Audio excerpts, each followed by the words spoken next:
Let's jump right into this explainer and completely reframe how you look at the food sitting in your kitchen right now. We're going to explore the primal program running inside your body, which is an incredible evolutionary journey spanning 3 million years of human hunger. Picture this. You open your fridge right now.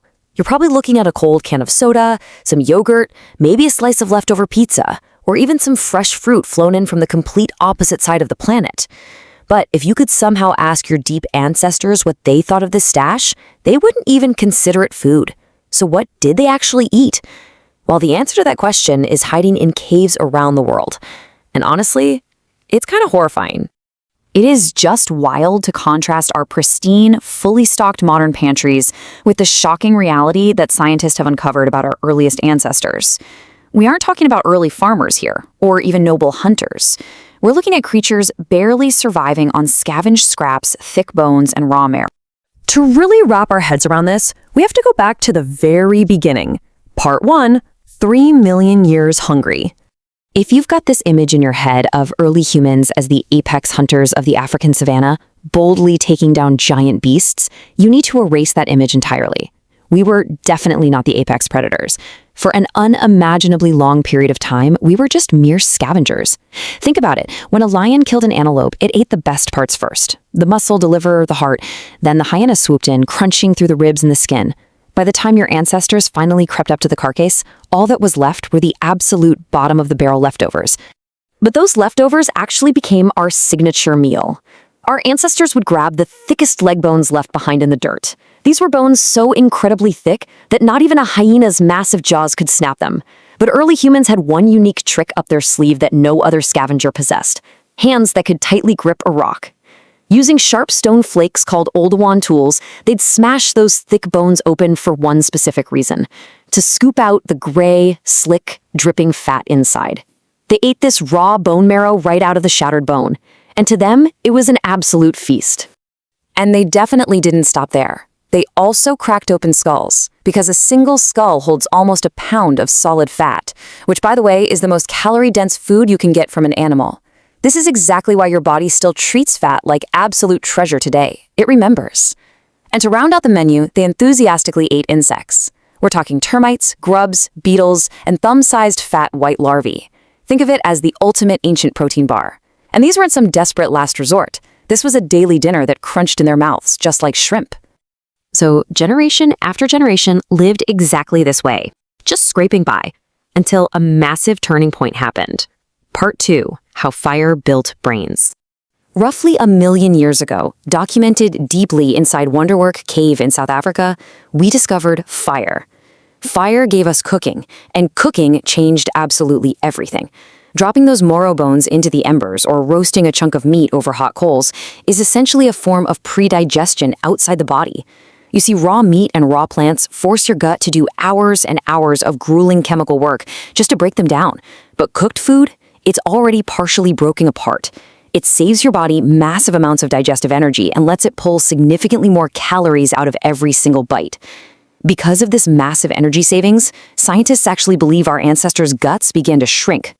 Now, check out this absolutely mind-blowing stat. As our guts shrank, all of that freed up energy had to go somewhere, right? Well, it went straight to the brain. Your brain is a highly demanding piece of machinery. It makes up only 2% of your body weight, but it completely devours 20% of your body's calories. You simply cannot run that kind of high-powered machinery on raw leaves and termites. It demands cooked, fat-rich food. Cooking literally built our brains. Fast forward a bit and we enter part 3, the sugar survival program. By 300,000 years ago, our bigger, smarter brains meant we were far more clever. We were actively hunting mammoth, pulling fish from rivers, and digging up wild grains. But most importantly, we were seeking out the ultimate caloric jackpot, wild honey. Even today, the Hadza tribe in Tanzania will endure hundreds of painful bee stings, climbing incredibly dangerous trees just to harvest wild honey. Why go through all that? Because a dripping honeycomb gives the human body 2 amazing things at once: instant energy for right now and extra fuel to store as fat to survive when the food inevitably runs out. What's amazing and honestly a little terrifying to realize is how the modern food industry totally exploited this. Your body literally cannot tell the difference between wild honey in a tree and a modern glazed donut. Packaged foods, sodas, candy, and cereal are really just sugar wearing different costumes, seamlessly turning your 300,000-year-old survival instinct into a highly lucrative business. But our relationship with food was about to take some pretty unexpected turns. Part 4. Meat, Rituals, and Rot. Alongside sugar, our ancestors learned to deeply crave meat. Taking down a single mammoth could literally feed an entire tribe for weeks. That massive influx of calories saved hundreds of hours that would have been spent painstakingly foraging, which freed up time to build better tools and tell stories around the fire. It's why your body still heavily craves protein today. But here is where the story gets incredibly dark. At Gough's Cave in England, dating back 14,700 years, archaeologists uncovered human bones that had been meticulously processed. The faces and bases of skulls were carefully removed with stone tools, leaving the tops shaped into drinking cups.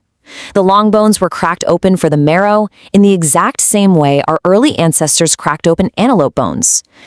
Now, your first instinct might be to assume this horrifying discovery was a desperate act of starvation. But a 2017 study calculated that a human body provides only about 125,000 calories. Compare that to a staggering 3 million calories found in a single mammoth. Even a bison holds 600,000, and the bones of horses and deer were found right there in Gough's Cave, alongside the human remains. They had plenty of food. Eating humans wasn't about efficient calories or desperate starvation. Actually, one forearm bone even had a zigzag pattern carefully carved into it after the meat was gone. This proves it was a deliberate ritual, a deeply ingrained practice found across Europe for hundreds of thousands of years. And if you can believe it, our relationship with food gets even stranger. Your ancestors didn't just eat fresh meat. Frequently, when they had a massive kill, they obviously couldn't eat it all at once. So they buried mammoth meat, stashed it in cold streams, and literally returned weeks or months later to eat it when it was crawling with maggots and absolutely reeking of decay. They actually ate it this way, and researchers believe they actively preferred it. Why on earth would they do that? Because the bacteria had already pre-digested the rotting meat, making it easier to chew and absorb, and producing vital B vitamins that the human body desperately needs to survive. This right here is a massive aha moment for anyone who loves food.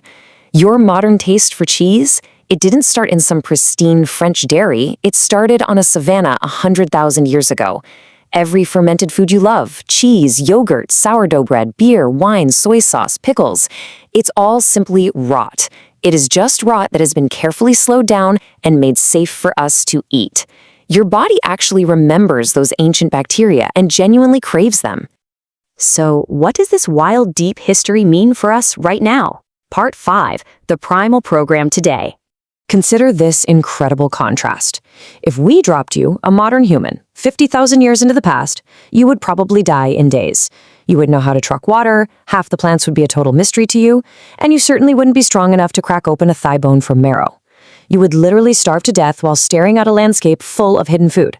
But if we dropped a 50,000-year-old human directly into your kitchen, they would think they had walked into a god's pantry. They would be entirely baffled by cold, sweet drinks perfectly sealed in metal cans, fresh milk that somehow lasts for weeks, and bread baked perfectly by complete strangers.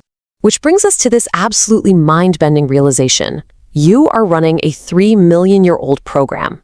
When you wander into your kitchen and open the fridge at 11 p.m., even though you aren't actually hungry, your body is still scanning. It's executing an ancient, hardwired survival loop that says, eat what's rich, eat what's rare, eat while you still can. You are running that software in a modern world where, miraculously, you are no longer hungry, cold, or tired. For 3 million years, every single human who ever lived struggled against starvation. You might just be the first one who doesn't have to. So the next time you find yourself staring blankly into the bright light of your fridge at midnight, you really have to ask yourself, is it actually you who's hungry, or a 3 million-year-old ghost?